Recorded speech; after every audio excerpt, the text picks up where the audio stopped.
mwenda ekkulu ery'omuntu wa bulijjo yenze omukugulu kungunduko kubuuzaako n'okwaniriza. The Inside Story nga bulijjo imaze okulabika nti yayingirawo ate tukubuulire biriwa ebiri wano ne wali okosa okwetoola ensi yonna essaawa ziba 2:02 nga tutambula ffenna nga tukutegeeza nga bwe bigenda mu maaso n'okuleka nti bitambula. Okubeera mu kibuga ekikulu eky'eggwanga Kampala, Kinyana Mpindi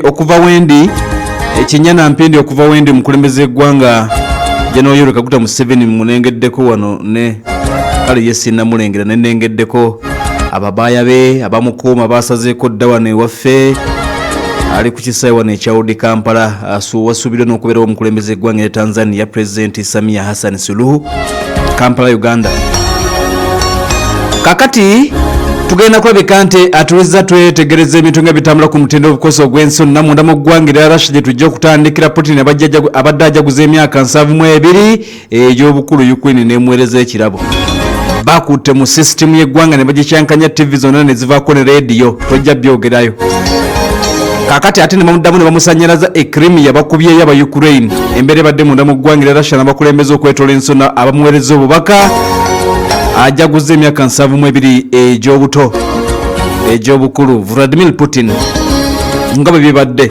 Kakati Iran amulega vayo gagamba nti Iran bayinza okuba nga tebayogedde wabaddewo bawulidde kye bayita tremors okwetoola eggwanga Iran. Waliwo nuclear facility emu wagambye okuba nti Iran wasinziira okwagala okukola bomu ekozesa amanya ga nuclear wabaddewo tremors. Babagamba tremors kitegeeza nti ettaka lyayuguumye. Iran ebintu bye ebisinga bikolera wansi mu ttaka underground, kati ettaka lyayuguumye Iran kumpi ne nuclear facility ng'alinga musisi naye nga si musisi. Bagamba nti Iran ayinza okuba nga kakati ogenda kubitegeera Iran ayinza okuba yakoze eki. Kulembeze wa Russia wakusinkana President wa Iran mu bimu ku byetongedde okulabika nti tutegeera byonna ogenda kulabika nti obitegeera. Embassy ya America evuddeyo, tugenda kukola fact checking okubuulira kituufu beetonze oba tebannaba kwetonda. Ebyo nabyatuuliriza weebiri abawobosi bali awo tebabitegeera. Lipooti enfu gye bafulumya eyongedde okuleetawo ebigambo. Yaliko omukulembeze w'eggwanga ng'afuga ggwanga kakati ate yeewandiisizza okulembera okuvuganya ku bwa meeya ate nga n'ekibuga kyagenda ovuganyako si kyekyo ekikulu eky'eggwanga. Batugambye nti ennyonyi zibaawa Ukraine enkola ya F-16 ziri outdated.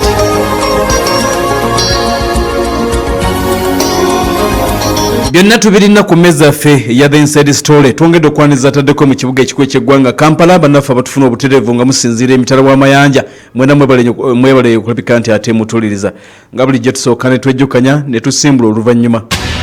Bwe bwali mu Inside Story. Bwe bwe ruti mu Inside Story. Ennaku z'omwezi ziri 8 omwezi ogw'ekkumi omwaka 2024 lunaku atuliza lwa 281 olw'omwaka gusigazza ennaku ziri 84 zokka gujja kuba guggwako. Kakati bwe ruti eggwanga etibwa Isirayiri gweza omwaka mulamba Abayisirayiri oluvannyuma lw'okubalumba ng'ennaku z'omwezi 7. Kakati bwe ruti olutalo lugenda maaso n'okutandika mu butongole wakati w'omu Hamasi n'omusajja ayitibwa Omuyisirayiri lwatandika nga wayise olunaku lumu bwe ruti nga Hamasi ekoze surprise attack munda mu ggwanga eritibwa Isirayiri era ne batta abantu 1,200 n'omusobyo kwali n'abasirikale ab'eggwanga. Isirayiri bwe ruti n'erumba eggwanga eritibwa ebya Palestine n'okusinga ekitundu eky'oluwannando lw'e Gaza. Era emundu ebadde ekyavuga n'okutuusa olunaku olwaleero ne webukeeredde ng'evuga. Era lipooti eva e Gaza etegeeza nti abantu 77 be battiddwa amagye ga Isirayiri mu nnombe ez'enjawulo zigagenze maaso n'okuba nti gakoze wali mu luwannanda oluyitibwa olw'e Gaza. Naye omwaka gwezze mulamba ng'emundu evuga obuteddiza abantu abali eyo 1,000 n'ekitundu be bagamba okuba nti bafiiriddwa obulamu wakati mu bulumbaganyo obw'enjawulo obadde bukolebwa abasajja Abayisirayiri mu bitundu okusinga eby'oluwannando lw'e Gaza. Bwe bwali mu Inside Story. Вас с Днем Великой Победы! Ура!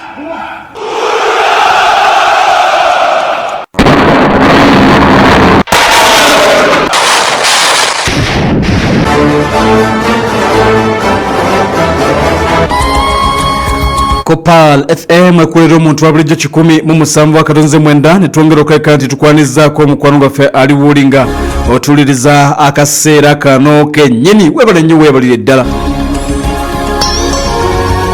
kaakati atuliriza ogenda kukkiriza tutandikire wano awezezza yawuzizza emyaka 72 era bakulembeza ab'enjawulo okwetola ensonna omukulembeze akulembera eggwanga erya Russia Vladimirovich Putin bwe batyo bamwereza obubaka obugenda mu maaso n'okuleka nti bomwozaayoza lisiti yino y'abakulembeze abakubidde Putin kaakati tewali yamukubidde okuggyako nga mu bufunza ali ttiimu Vladimir abali ttiimu Russia beebokka abagenze maaso n'okuleka nti bamukubidde beebano wammanga obubaka buvudde eri omukulembeze akulembera eggwanga erya Buturuuki President Recep Tayyip Erdogan ku ssimu amukubidde namugamba nti happy birthday Vladimir. Alexander Lukashenko okuva e Belarusi obaka tutegedde nti naye yabuweereza era bamugambye nti ab'e Minsk basiima efforts z'okoze okulaba nti eggwanga Russia likulaakulana n'okulaba nti enkolagana esigala y'amaanyi n'eggwanga erya Belarusi. Jjukira nti Belarusi ly'eggwanga lyokka eritereka ku nuclear w'eggwanga eriyitibwa erya Russia. Kakati President Alexander Lukashenko naye aweereza obubaka obukubagiza radha obuzaayoza munywanyi we Vladimirovich Putin okuva Armenia. Omukulembeze gwe bayita Nikolo Pashinyan yakulembera Armenia amweereza obubaka namugamba nti happy birthday Vladimir. Daniel Ortega mukulembeze wa ggwanga etibwa Nicaragua ne mukyala we bagambye nti baweereza obubaka obumuzaayoza okuweza emyaka 72 bamwagaliza obulamu obulungi n'okusigala ng'akulembera eggwanga eryitibwa Russia Vladimir Putin ate ng'era omukulembeze gwe bayita Milorad Dodik Republic Srpska Bosnia and Herzegovina bamuweereza obubaka n'ogamba nti best wishes Vladimir. Omukulembeze gwe bayita Denis Pureshin ne Leonid Pezeshkin DPR LPR eri munda mu ggwanga erya Ukraine states bbiri ezo Russia zeyagenda maaso n'okuba nti awagana ezeewaggula okuva ku ggwanga eryitibwa erya Ukraine bamuweereza Denis Pureshin ne Leonid Pashenik bamuweereza obubaka mugambe nti yeggwe taata yeggwe buli kimu singa sigwe singa tetuli wano happy birthday Vladimir. Kakati Yevgeny Balisky ono akulembererako Putin okuva mu kitundu ekiyitibwa Zaporozhia amweereza obubaka. Vladimir Salvo okuva e Kherson mu Ukraine bamuweereza obubaka. Sergei Akisyanov okuva e Crimea ono amukulembererako okuva e Crimea bamuweereza. Abe Kurusik baweereza netutegeera Belgorod omukulembeze akulembera eggwanga erya Chechnya Ramadan Kadyrov n'agamba nti gubadde mulimu ogukoleddwa Vladimir Putin eggwanga eryo okusigala nga Chechnya erina emirembe peace and stability in Chechnya byonna bagambye nti oyo Vladimir Putin.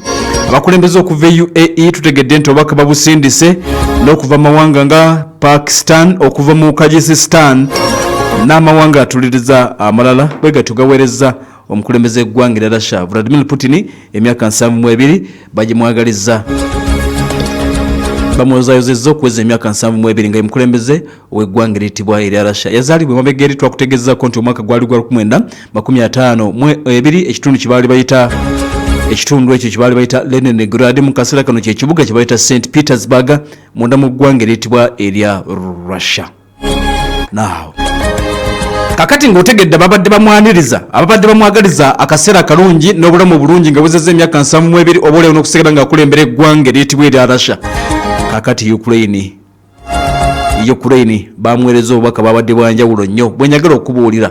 Vladimir Putin wakati nga akuza amazaalibwa ga myaka 72 egy'obukulu okusooka nyagala okutegeeza nti munda mu ggwanga erya Russia tebyatambudde bulungi okusooka. Abaana aba Ukraine bakagezimu nnyo bazze ku mapeesa nga basinziira Kiev tugambe e Kharkiv oba kale tugambe e Sevastopol ekibuga ekiyitibwa Odessa n'ebibuga ebirala ne banyonyogera amapeesa ne bagamba tojja kubyogerayo TV z'eggwanga baazisazeeko zonna radio ez'eggwanga abantu obaoliawo abandibadde bakozesa radio ne TV okuwuliriza obakuba Vladimir Putin bwe babadde basuubidde nti obaoliawo ayinza okwogera ku mazaalibwa ge ag'emulundi ogw'ensanvu niwankubadde ng'omwogezi wa gavumenti Dmitry Peskov yabadde ategeeza nti wagenda kubeerawo kwogera kuli awo tewagenda kubeerawo mikolo giri awo ku birthday y'omukulu naye Ukraine bagambye tomanya bw'anaaba ateekateeka okwogera katukimukole enkoko ekikola baana ebazaala n'ebatuulako kakati kye bakoze abaana b'eggwanga eriyitibwa Ukraine abagezigezi ne bagamba nti kano akasajja tukasobola ka myaka 72 ne tukasobola kye bakoze media company y'eggwanga gye bayita VGTRK eno yeddukanya TV z'eggwanga eziri main TV stations ez'eggwanga ne radio bazitagetinze yabadde a massive cyber attack ogezako okuteekako UBC ng'ateekwa ebiri bannansi banoonya ku muzeeyi Putin bamulaba oba anayogerako nga TV teziriiko jjukira nti ezo TV ez'eggwanga teziba na za kusasulira olabira bwereere naye nga UBC kweri UBC era Russia ntegeeza nga teriiko website eziwerako eziri online ez'eggwanga ng'atuuliriza teziriiko state television radio broadcasting companies zonna ez'eggwanga nga teziriiko abaana nga bali ku mapeesa atuuliriza e Ukraine bali ku zi keyboard bazinyonyoogera bagamba nti eno birthday gift kirabo kigenda eri Putin tezijja kulaga nga bwe bateekamu bakulaga service unavailable tetuliiko kakati oluvannyuma ennyo abasajja abarasha nga bayita mu mukutu ogw'enkutegeezaako nti bwe guddukanya TV z'eggwanga VGTRK bwe batyo bategeeza ne bagamba nti empeereza zaabwe zabadde zifunyemu obuzibu era ogenda okwetegereza ne bagamba nti bagezaako okulabika nti embeera bagitereeza kakati ne tuddako munda mu ggwanga eritibwa erya Ukraine source emu ya gavumenti neevayo neetegeeza negamba yes kituufu ffe tukibaddemu akuza birthday nga bw'atukuba weyagala emyaka 72 ngeno tuli ku dduka otukuba missile otukuba drones otukuba rockets otukuba zi fab tojja bejaganyaayo tubiganye era okusinziira ku bano bagamba nti Ukrainian hackers congratulated Putin on his birthday by carrying out large-scale attack on all Russian state television and radio broadcasting companies ne bagamba ffe twabikuttemu twakikoze kagenderere tumuwe ekirabo Vladimir Putin tuli ku mazaalibwa tebamuganyiza gajaganya nga bwe yabadde asuubidde yadde ng'obubaka bufunye okuva mu bakulembeze ab'enjawulo obukosi nga bwemutegeezezza obumuzaayuza naye ewaka byatabuseemu bamuhakinze system abaana bazitadde down TV ez'eggwanga nezivaako akaseera kabadde kasingeddera okubeera akanene olunaku olwajjo mu massive cyber attack oluvannyuma zazzeeko nga tugambe nti ne muudo y'omukulu yaweddewo dda muudo y'okujaganya nga yaweddewo dda kakati Ukraine ng'ogyeko ekyo era bazzeemu ne bazoganya Putin ku lunaku lwennyini babekera bakikoze mu ngeri engenderere abasajja abayitibwa aba Ukraine ne bagamba kakati ono tujja kwongera omuzoganya tajja tusobola yadde nga tumulaba ajaganya emyaka bakulembeze bamuweereza obubaka ne bagenda balumba ekitundu ekiyitibwa Crimea Ukraine esindika drone mazaalibwa ga mukulu tebagabadde ekitiibwa abasajja bayitibwa aba Ukraine tutegedde nti basindise drone ez'omutawaana ne zigenda zookya occupied Crimea peninsula eyo ey'eggwanga lya Ukraine Russia gye yawamba baatagetinze energy facilities eziwerako ekitundu kye bayita Fedosia waliwo terminal nene ddala waliwo largest oil processing facility ey'ekitundu ekiyitibwa Crimea bagikumyeko omuliro aba Ukraine bagambe nti kasita yadde byaffe wabitwala katubikumeko omuliro kigamu kuba nti drone ez'omu Ukraine zezize ne zookya eddongoosero ly'amafuta eribadde lisinga ddala okubeera eddene mu kitundu eky'e Crimea balyokyeza aba Ukraine era abasajja bayitibwa aba Ukraine tutegedde nti bakakasizza ne bategeeza ne bagamba nti be bakikoze wakati mugezaako okulabika nti bawulira eggwanga olw'ebyo obukulembeze bw'eggwanga lya Russia wansi wa Putin bebatuusizzaako era tutegedde nti wabadde okwakasatira akamaanyi ddala abantu 130 oluvannyuma ababadde balinaanye eddongoosero ly'amafuta lino eryegenzi maaso n'okuleka nti tukumiddwako omuliro drone bwerukubye ebikumi 300 ne babajjawo. Omukutu oguyitibwa TASS News Agency ne gukakasa okusinza ne ku footage avudde ebifaananyi badde bisatulating ku mikutu emikwanira wala babadde balaga ekiriro ekikka eky'amaanyi kibadde kiva muliro omuyitirivu ogubadde gwaka ku ddongosolozo ery'amafuta ery'amaanyi ddala mu kitundu ekyetebwa Crimea. Ebintu ng'ebigenze maaso n'okulabika nti bitambudde. Ministry ey'ensonga z'ebyokwerinda e Russia ekakasizza n'egamba nti zibadde drones ez'abasajja aba Ukraine nga 12 ezagenze maaso n'okulabika nti zabakozeeko obulumbaganyi newankubadde nga ezimu ku zo bwe batyo bagenze maaso n'okulabika nti bazitadde ku ttaka. Kaakati ebintu ebigenze maaso n'okulabika nti bitambudde tibadde birungi eri Vladimir Putin okusooka e Crimea abakubyewo eddongosozo ly'amafuta ne ligenda maaso n'okulabika nti likutta omuliro ate nga bategeeza nti wabaddewo cyber attack ez'amaanyi ddala ezibadde eri munda mu ggwanga eriyitibwa erya Russia. Ebintu nga ebitambudde TV z'eggwanga ne zitagala ne radio z'eggwanga ne zitagala naye nga tekiganye bakulembeze b'amawanga ag'enjawulo kosa abantu ab'enjawulo okuba nti Putin bamwozaayozezza ne bagenda maaso n'okulabika nti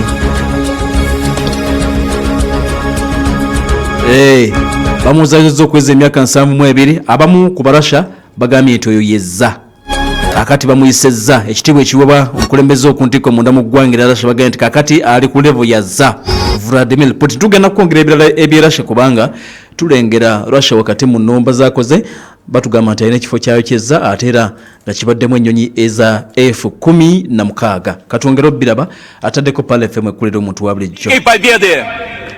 Ура!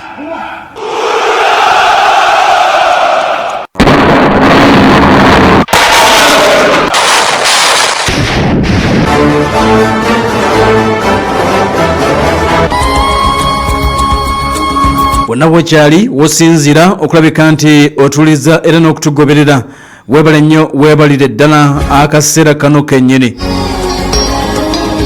Now katusooke wano tukyali ku Vladimir Putin. Omu ku baaliko basajja ba Vladimir Putin mukono gwa ddyo. Omu ku baali abayambi ba Vladimir Putin avuddeyo n'ategeeza nti akaseera kano kennyini singa omukulembeze w'eggwanga erya Russia afa ebintu bijja kutabuka. Ono avuddeyo n'ategeeza nti amaanyi gonna ag'eggwanga Russia gayimiridde ku mukulembeze oba ku muntu omu bw'ati ye Vladimir Putin. Former aide gwe bayita Petrov avuddeyo n'agamba nti yali right hand man, buli kimu akimanyi. Okusooka akolerako eyali omukulembeze w'eggwanga erya Russia Boris Yeltsin mu myaka egy'ekyenda. Oluvannyuma atandika okukolera Vladimir Putin avuddeyo n'amwogerako n'agamba nti Russia wansi wa Vladimir Putin y'amaanyi okusinga ne bwe mwali mumanyi. Kyokka ategeeza n'agamba nti singa obudde bukyenkya Vladimir Putin n'avaawo eggwanga lya Russia lyolekedde akaseera akazibu ennyo kubanga nti buli kintu kyonna bakibalira ku ye, amaanyi gonna ge balina nti yono.